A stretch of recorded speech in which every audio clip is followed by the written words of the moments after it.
हडसर किल्ला तुम्हाला माहीत आहे का? अननोन फोर्ट्स ऑफ स्वराज्य भाग 4. 1637 मध्ये शहाजी राजांनी मुघलांसोबत केलेल्या तहामध्ये या गडाचे समावेश होतो. 1670 मध्ये शिवाजी महाराजांनी जिंकून घेतला. पुण्यापासून 100 किलोमीटर व जुन्नरपासून 13 किलोमीटर अंतरावर असणारा हडसर किल्ला. गडावर जाण्यासाठी प्रामुख्याने 2 मार्ग आहेत. पहिला खुंटीचा मार्ग, दुसरा राजदरवाजाचा मार्ग. या किल्ल्याच्या पायाशी गेल्यावर गड 25 ते 30 फुटी खडे वाट आहे. हा किल्ला चढण खूप कठीण आहे आणि दुसरी वाट ही चढण्यास सोपी आहे. या वाटेवरून गेल्यास समोर लागतो पहिले प्रवेशद्वार आणि येथे बघितलात तर पूर्ण द्वार आणि खोल्या कोरीवकाम हे सगळं एकच कातळामध्ये केले आहे. आणि अजून वर गेल्यावर लागते दुसरे प्रवेशद्वार. हा द्वार पार करून झाल्यावर लागतो कातळात कोरलेले पाण्याचे स्रोत.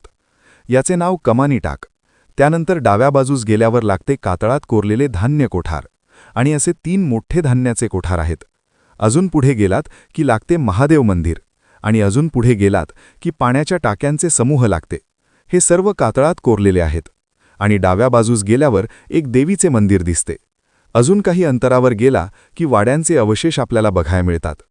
या गडाचे वैशिष्ट्य म्हणजे हा गड फक्त एकच दगडात कोरलेला आहे. जर तुम्हाला फिरण्यामध्ये उत्सुकता असेल तर या गडाला नक्की भेट द्या. अशाच माहितीसाठी आपल्या चॅनलशी जुळून राहा आणि फॉलो किंवा सबस्क्राईब करायला विसरू नका.